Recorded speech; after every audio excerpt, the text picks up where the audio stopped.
দেখা এইটো কোশ্চেন তোমালোকক দিছে দেখা এইটো কোশ্চেনো পৰীক্ষাত দিছিলে এইটো কোশ্চেন কিন্তু জাস্ট ক্যালকুলেশন বেস দিছে এইটো ক্যালকুলেশন কৰিব লাগিব অলপ ঠিক আছে দেখা কি কৈছে x upon 128 equal to 162 upon x দেখা এইবিলাক কোশ্চেন কিন্তু আমি যিমান বহুত ধৰণৰ মেথড ইউজ কৰিব পাৰো জাস্ট ক্যালকুলেশনত অলপ এক্সপাৰ্ট হ'ব লাগিব তেতিয়াহে পাৰিবা আৰু ক্যালকুলেশন তেতিয়াহে এক্সপাৰ্ট হ'ব পাৰিবা যেতিয়া প্ৰ্যাকটিছ কৰিবা তে দেখা এই x আছে এইটো x ক ইফালে লৈ আহিলে কিমান হ'ব পূৰণ হৈ যাব কাৰণ তলত আছে ভাগ ইফালে নিলে কি হৈ যাব পূৰণ হৈ যাব বাস এইটো ইফালে লৈ আহিলো আৰু এইটো যে 162 আছে আৰু এইটোকে ইফালে লৈ যোৱা 128 পূৰণ হৈ গল তো ইফালে আহি গল x * x मतलब x স্কয়ার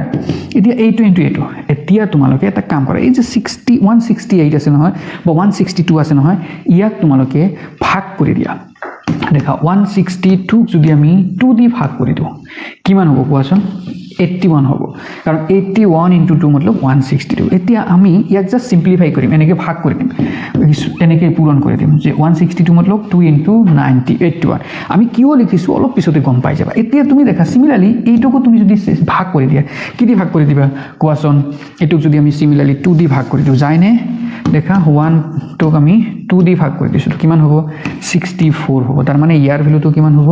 2 * 64 হৈ যাব ঠিক আছে তো ফাইনালি আমি কিমান পাম দেখা x² =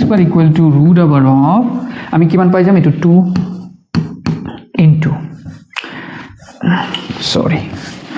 into এইটো 9² मतलब জানা 81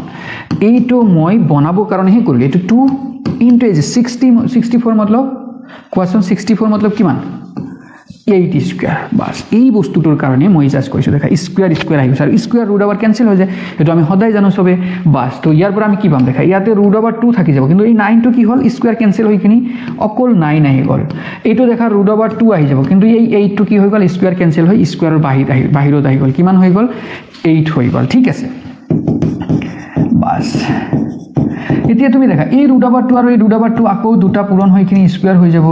into 9 into 8 তাৰ মানে এটো 2 হৈ যাব এটো 9 হৈ যাব এটো 8 হৈ যাব তাৰ মানে x²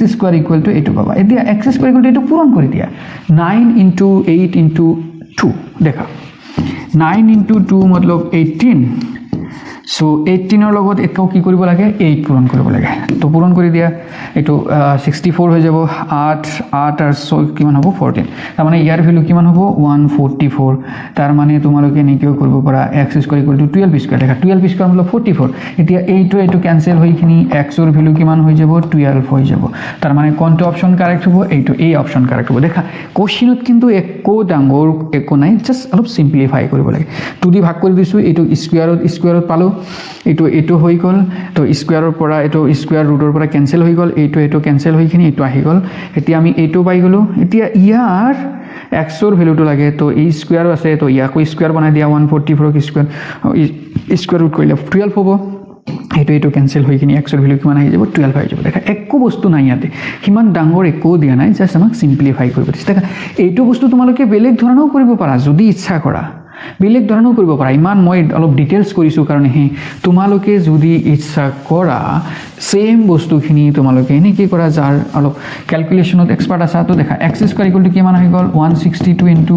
128 এটো আছিল নহয় জানো এটো তুমি এনেকৈ কৰি দিয়া 162 into 128 ঠিক আছে এতিয়া এইটো পূৰণ কৰি দিয়া এইটো পূৰণ কৰিলে তোমাৰ কিমান হ'ব জানা 144 স্কয়ার হৈ যাব সরি এটো পূরণ করলে কিমান হবে দেখা 144 স্কয়ার হৈ যাব সরি তো ইয়াৰ পৰা তুমি x² = কিমান পাই যাবা 144 পাই যাবা সিমিলাৰলি x = কিমান পাই যাবা 12 এটো স্কয়াৰ কৰি দিয়া সো x ৰ ভ্যালু কিমান পাই যাবা 12 পাই যাবা বুজি পালানে তো এনেকেও কৰিব পাৰা তোমালোকে একদম ইজি